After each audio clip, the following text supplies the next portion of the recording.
Los libros se escuchan en Es Radio.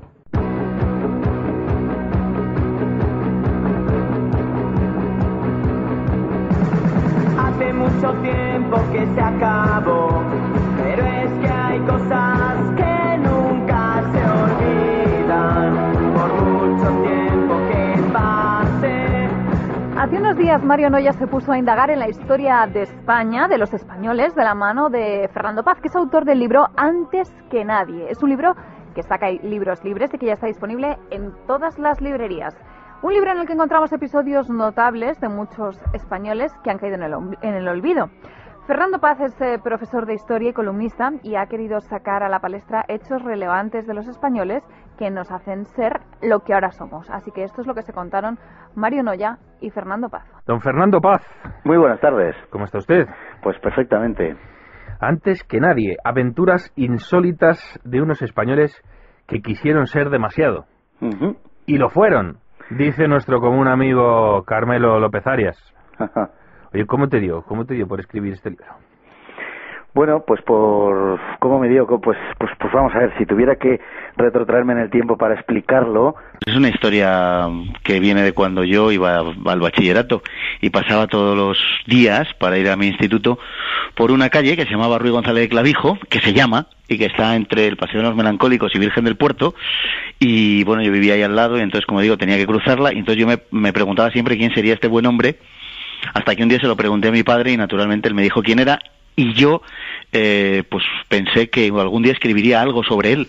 Y la verdad es que ese es el embrión del libro, porque uno de los personajes que aquí aparecen es precisamente Ruy González de Clavijo. Y a partir de ahí, pues bueno, pensé que seguro que tenía que haber otros españoles que hubieran hecho cosas como las que hizo Ruy González de Clavijo y que eran desconocidas por el gran público. Y en efecto, pues encontré una gran cantidad de cosas, verdaderamente sorprendentes algunas de ellas. Oye, no seas así. Haz como tu padre y dile a la gente quién era Ruy González de Clavijo. Bueno, Ruy González de Clavijo era pues un español de finales de la Edad Media, de esa época en la que la Edad Media se transforma en la Edad Moderna, y que a cuenta de Castilla pues viajó, como el Marco Polo español podemos decir, a la Asia de Tamerlán, ¿no? Pues comisionado por Enrique III de Castilla, que fue un magnífico rey que desgraciadamente pues nos duró muy poco tiempo porque murió con 28-29 años y no le dio tiempo a más. Pero vamos, Ruy González de Clavijo estuvo allí, estuvo con Tamerlán, y bueno, es una historia verdaderamente asombrosa la de este hombre, lo que tuvo que padecer, lo que tuvo que vivir, lo que tuvo que cruzar hasta llegar pues a lo que hoy es el territorio del Asia Central, ¿no? De hecho, es Uzbekistán, ¿no? Donde se ubicaba generalmente la corte, por otro lado itinerante de Tamerlán, ¿no? Y hoy Tamerlán pues tiene un monumento en Uzbekistán, pero lo más gracioso de todo es que en Uzbekistán una calle, en una de las ciudades más importantes, en Samarcanda, que es la segunda ciudad de Uzbekistán, hay una calle que está dedicada a Ruy González de Clavijo, que lleva su nombre, y hay un barrio que antes era localidad, pero que ahora está, digamos, anexionado a Samarcanda, que se llama Madrid. Curiosamente, en Samarcanda tiene un gran reconocimiento Ruy González de Clavijo, por tanto, mucho más que el que tiene en el propio Madrid. Oye, tienes un prólogo de alguien, también como un amigo, al que yo aprecio mucho, José Javier Esparza, que te cubre de oprobio. Dice, es uno de los tipos más valientes que conozco. Fernando Paz es uno de los tipos más valientes que conozco. Es un patriota y además es un patriota inteligente. El patriotismo, la valentía y también esa inteligencia que ayuda a ponerlo todo en su adecuado sitio, son los rasgos mayores de este libro. Tú has escrito Antes que nadie con esa vocación de fer país, que diría el español del año para ABC, don Jordi Pujol. Pues sí, por supuesto que sí. Sí, lo digo desde luego sin ningún complejo. Es decir, he tratado de rescatar una serie de episodios de la historia, bueno, pues que la inmensa mayoría de los españoles desconocemos, y que en otras circunstancias, o desde luego en otros pueblos que no están más huérfanos de gran historia que nosotros, pues serían episodios que sin duda ninguna les llenaría de orgullo. Entonces se trata de alguna manera, por supuesto, de rescatar esos episodios, bueno, y de reconocernos o tratar de hacerlo en ellos, ¿no? Porque, bueno, seguimos siendo un pueblo que de vez en cuando conviene que miremos para atrás para darnos cuenta de lo que hemos sido. Quizás así podamos tomar impulso. Por supuesto que sí, de modo consciente, es una especie de ejercicio de patriotismo, desde luego. Fíjate, porque además esto es muy interesante lo que dices, porque el mero repaso histórico para engolfarte en la melancolía, lejos de ser positivo, es negativo, sí. Como todo aquel que se engolfa en la melancolía, y nunca mejor dicho lo del engolfado. Uh-huh. De hecho, aquí dice Esparza que esto viene bien para tomar ejemplo y para tener como referencia el pasado, para intentar seguir siendo potentes, relevantes, etcétera, en el futuro. Es decir, que se puede hacer, ¿verdad? O sea, claro que no, sí. No es una cuestión de, ay, no, lo que fuimos y demás. No se está pidiendo, evidentemente, que te vayas a explorar, que vayas a descubrir nuevos mundos, porque ya no hay nuevos mundos, pero sí que es cierto que puedes decir que tienes un andamiaje que te permite, o que te puede permitir descollar, ¿no? En algún ámbito, ¿no? Yo, por ejemplo, mira, Fernando, recuerdo que una vez estaba en un pueblo perdido de Castilla, y perdido, es decir, no sale ni en los mapas, yo creo.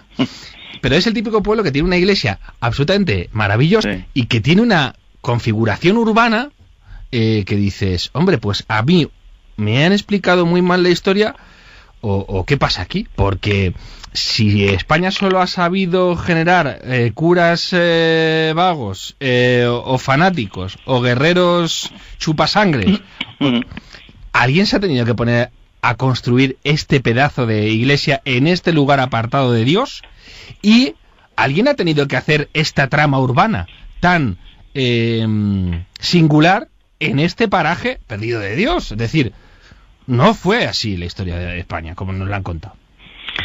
Exactamente, es decir, yo creo que lo has descrito perfectamente, ¿no? Tú, bueno, te referías a curas, ¿no? Pues tomando el ejemplo de los curas, yo muchas veces lo he pensado con respecto a nuestra historia más reciente, ¿no? ¿Cuántas veces en los libros de la historia oficial, académica, actual, se explica, por ejemplo, los episodios más truculentos de anticlericalismo del siglo XX, particularmente los que tuvieron lugar durante la época de la República y la Guerra Civil, como una especie de reacción ante, pues una actitud de la Iglesia, podemos decir, que era de connivencia con los poderosos, con los ricos, y una iglesia que por tanto estaba absolutamente putrefacta, ¿no? Entonces es la consecuencia, algunos autores, en fin, lo manifiestan de ese modo, ¿no? Lo explican de ese modo. Bueno, no estaría tan putrefacta la iglesia cuando dio 7.000 mártires en la Guerra Civil, y como alguien escribió, por cierto, alguien que no era español, que era francés, y ni una sola apostasía.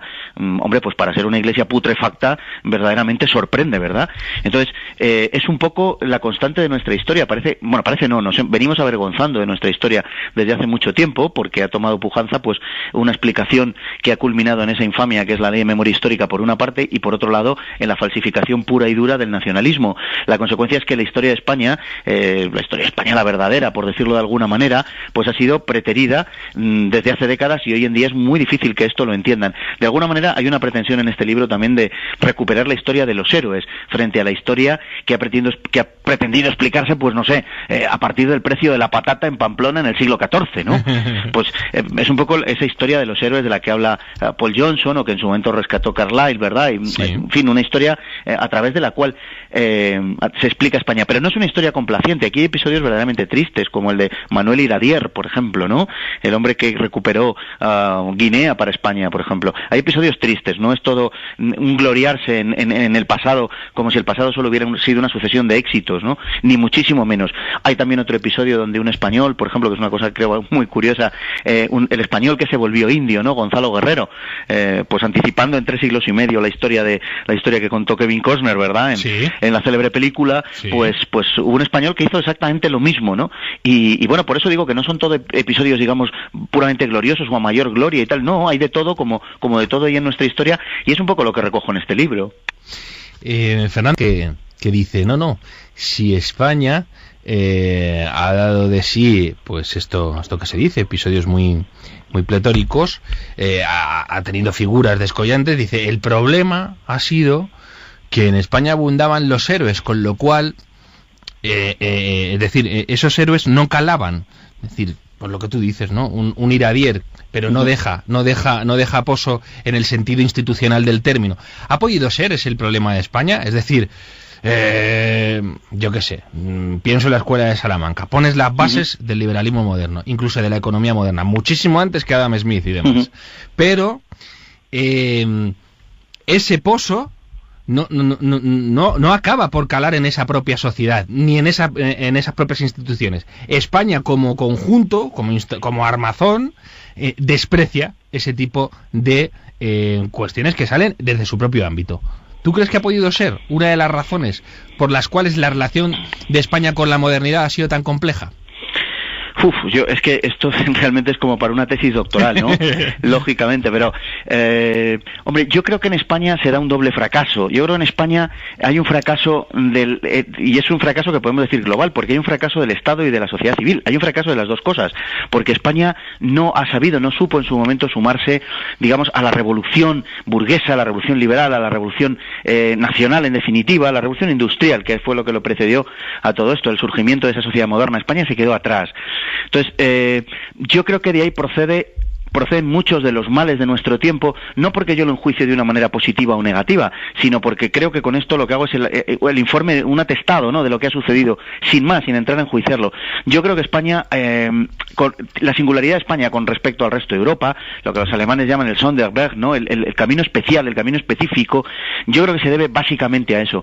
En España ha habido una identificación de lo español con lo católico, creo que es un hecho, me parece que es escasamente discutible, ¿no?, a lo largo de la historia, pero España no se refundó en el siglo XIX, y creo que esa no refundación de España en el siglo XIX, al revés de lo que sucedió en otros países, estoy pensando en el caso francés, pero también en el caso italiano o alemán, es lo que no permite asumir la esencia de lo nacional a otras posturas políticas o ideológicas, ¿no? En consecuencia, la historia de los héroes, como a la que tú aludías antes, o la historia de los individuos o tal, no es que no sea asumida, sino que no hay nada que lo pueda asumir. Es decir, no ha habido un desarrollo de esa sociedad civil, ni ha habido un desarrollo del Estado. En España, lo poco que tenemos, lo tenemos porque el Estado ha hecho un poquito, y porque sobre todo quien más ha hecho ha sido la Iglesia Católica.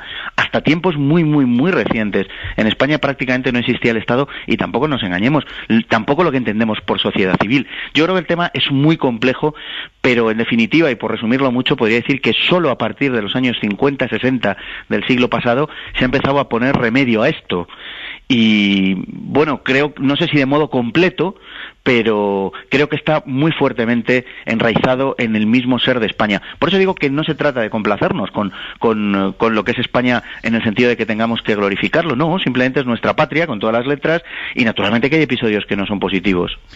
¿Tú crees que precisamente se puede explicar por, vamos a ver, en la Revolución Americana no es una revolución en un sentido estricto de la palabra, sino, es decir, es gente que ve que hay una serie de principios que están en la base de la convivencia de esas sociedades, de Inglaterra, etcétera, ¿no? Y ven que Inglaterra está dejando de ser lo que debía ser. Entonces, agarran una bandera de esencias, casi, ¿verdad? Y dicen, bueno, ya que ellos no van a seguir por este camino, sigamos nosotros. En España pudo pasar algo así, es decir, que eso que has dicho tú, ese fracaso de acoplarse a la modernidad, se explica porque no hubo una evolución desde ámbitos, es decir, no se supo conjugar el liberalismo con el conservadurismo en los conceptos más amplios del término. Es decir, eso, conjugar el pasado con el futuro, la modernidad con lo que se hace en Estados Unidos. Es decir, en Estados Unidos están tan contentos con su pasado, su discurso de Gettysburg, toda su historia, porque no es verdad que sea solo una nación cívica, y a la vez están absolutamente orgullosos de ser la nación puntera en tantísimos aspectos, ¿no? Sí. Lo que pasa es que Estados Unidos es una nación que se crea, por decirlo así, aunque no es verdad, pero en fin, por decirlo de un brochazo gordo, ¿no? Se crea ex novo, se crea desde la nada. El suelo sobre el que crece, naturalmente no la tradición de la que procede, pero sí, el suelo sobre el que crece es virgen. Ellos no tienen, y entiéndaseme la expresión, que no es que yo esté complaciéndome en ello ni nada, pero ellos no tienen que cortarle la cabeza al rey, como sucede en la Revolución Francesa. Es una revolución, por tanto, ideológica, pero no tiene que suprimir ningún estado de cosas que le hubiera hubiera antecedido, ¿verdad? No es como en el caso de la Revolución Francesa, que en ese sentido se presenta mucho más radical. Y luego, por otra parte, la Revolución Americana, el propio nacimiento de las colonias y la propia independencia de Estados Unidos tiene mucho que ver también con un concepto genérico del cristianismo, poco definido, es verdad, pero bueno, del cristianismo, incluso en la creencia que va unida a la propia Constitución de los Estados Unidos y a la propia creación del país, de la existencia de algo superior, etcétera. Es decir, sí que hay una precedencia ideológica, pero en definitiva crece sobre un terreno virgen. En el caso español yo creo que es mucho más difícil de entender eso, ¿no? Porque hay cualquier cosa menos un vacío. Lo que hay son 1500 años, visto desde la perspectiva nuestra actual, de una concepción del mundo, si queremos situarlo, pues en la primera ocasión en la que España emerge como un país, digamos, unido territorialmente y con un proyecto que no depende de ninguna arquitectura superior, que lo podemos situar pues en torno al final de los visigodos, a Recaredo, fundamentalmente al Tercer Concilio de Toledo. Si a partir de ahí consideramos que existe España, aproximadamente, podemos decir, pues lógicamente son 1500 años de evolución histórica y de... Entonces, yo creo que las comparaciones, sin duda ninguna, las comparaciones son difíciles de hacer, sin duda ninguna, yo ahora estamos hablando de categorías diferentes, ¿no? Que sería casi como comparar, no sé, a un boxeador con un músico y tratar de decir quién es mejor, ¿no? Ajá. Una cosa así. En el caso español lo veo particularmente complicado, pero desde luego sí que esa identificación entre lo que ha sido la fe que ha articulado toda nuestra historia con el pueblo español, creo que han sido hasta ahora mismo, podemos decir, una misma cosa, ¿no? Y eso tiene, pues evidentemente, cosas muy positivas y otras que a lo mejor, no digo que no sean positivas, pero que han condicionado el desarrollo de la historia de España de una manera definitiva. Por eso yo no buscaría tanto en otros lados, que pueden efectivamente ser una deriva del núcleo originario de esta cuestión, que en mi opinión es ese. Mira, Fernando, volvamos al título. Antes que nadie, y aquí se habla de el primer occidental en descubrir las fuentes del Nilo, sí, del primer embajador europeo en Asia, es decir, de muchísimos españoles pioneros. Sí. Y resulta que tenemos también fama de pueblo lanar y de que hoy en día las mentes más lúcidas, que piensan más en el problema de España, dicen, bueno, si es que una de las claves que tenemos es que somos muy borregos, es que vamos siempre buscando al caudillo, es que solo sabemos movernos en modo masa. Y mira, fíjate tú por dónde. Resulta que una de las características de la España histórica es esta otra, la del pionero, la del tipo que va abriendo y descubriendo el mundo, la del que se lanza, la del que innova. ¿Cómo conjugamos esto, Fernando? Bueno, yo creo que no es incompatible. Yo creo que los héroes, los arriesgados, los que descubren mundos, los exploradores, los conquistadores, los guerreros, yo creo que surgen de un modo muy individualizado en España, porque no sé hasta qué punto puede afirmarse que haya un sustrato que favorezca eso. Lo que sucede en el tiempo, yo comienzo esto, aunque bueno, con alguna excepción, pero en general en el siglo XVI, ¿no? Hay alguna excepción porque ya digo, bueno, que está el caso de Ruy González de Clavijo, ¿no? Y algún otro, pero en general hay, porque es realmente cuando España da el salto, ¿no? A través del océano. Lo normal es que la expansión española hubiera seguido por el norte de África, pero se produce el fecundísimo hecho del descubrimiento de América y lógicamente España desvía su historia, como sabemos ahora, pues ya para siempre, ¿no? Pero yo creo que el surgimiento de esas figuras yo no lo veo incompatible con el hecho de que el pueblo español sea un pueblo más o menos lanar, como acabas de decir, ¿no? Es que de hecho, Fernando, si lo piensas, lo explica precisamente. Exacto. Que abunden los héroes en los pueblos lanares, precisamente. Exactamente. Pero por decir verdad también, si alguien se ha ocupado un poco de supervisar la historia inglesa o de examinar la historia inglesa, por ejemplo, todo lo que es el gran periodo de su extensión, ¿no? En el siglo XVIII y fundamentalmente el XIX, por Asia y por África, también sucede este fenómeno. Qué duda cabe, ¿no? Que los ingleses han emigrado de forma más construido el imperio, verdaderamente tienen nombres y apellidos. Y de hecho hace poco, pues leía un sociólogo británico considerar todo el fenómeno del hooliganismo inglés como producto de la imposibilidad de migración de estas personas que antes iban a otros sitios del mundo y conquistaban otros lugares o poblaban Australia, en fin, o este tipo de cosas, ¿no?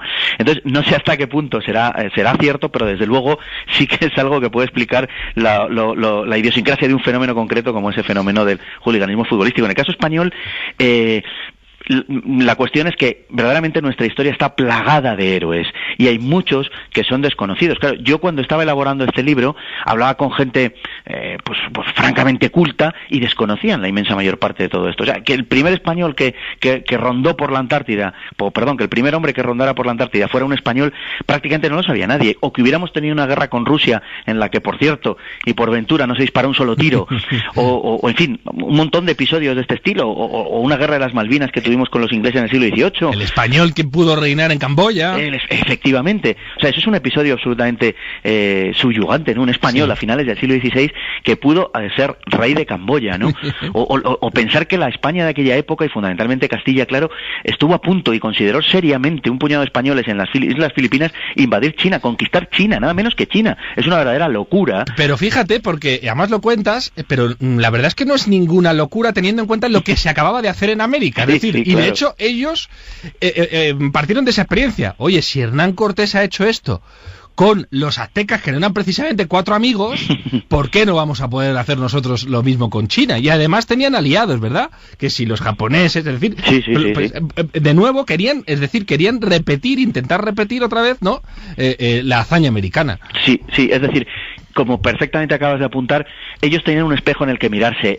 No eran iniciativas tan individuales, aunque muchas veces sí eran iniciativas, y entonces en la mayor época, lógicamente, el Estado está en mantillas, eran iniciativas privadas, podemos decir, casi en la mayor parte de los casos. Hay uno muy, muy curioso, que es el de Pedro Menéndez de Avilés, que es uno de mis episodios favoritos, si no el que más, que es una historia absolutamente asombrosa la de este hombre, y que él empieza su carrera financiándose una flota, era una persona con posibles, naturalmente, de Asturias, financiándose una flota para despejar el mar Cantábrico de piratas franceses.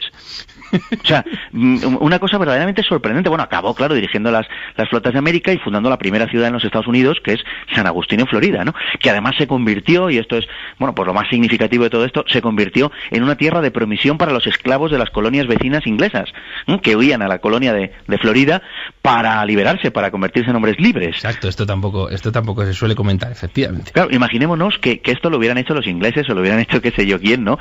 Sería verdaderamente, en fin, habría 14 películas, seguro, desde mudas hasta Technicolor, ¿no? Oye, Fernando, se nos ha ido el tiempo, pero bueno, yo voy a volver a recomendar a la gente tu libro, Antes que nadie, Aventuras insólitas de unos españoles que quisieron ser demasiado, editado por Libros Libres, y si me permites, pues voy a concluir leyendo el párrafo final del prólogo de nuestro querido amigo José Javier Esparza, que dice: hablemos claro, en el propósito de este libro subyace, al menos yo lo veo así, un deseo implícito, que los españoles recuperemos el deseo de pintar algo en la historia universal. En otros términos, que no dejemos de ser una de esas 5 grandes naciones, una de esas 5 matrices de la civilización. ¿Es eso querer ser demasiado? No, es querer recuperar nuestro sitio. Fernando Paz hace bien en proponérselo antes que nadie. Y es que, parafraseando a la triste, este hombre es un español. Hombre, pues yo agradecerle lógicamente el prólogo a Esparza y por supuesto a ti, pues por tu amabilísima entrevista y por este rato de conversación que ha sido sumamente agradable. Claro, pues yo aquí te convoco para el próximo libro y que usted lo vienda bien, lo digo también siempre. Bueno, pues no está yendo mal, si tengo que decirlo. Un abrazo fuerte, Fernando. Muchísimas gracias y un abrazo a vosotros. A ti, hasta luego.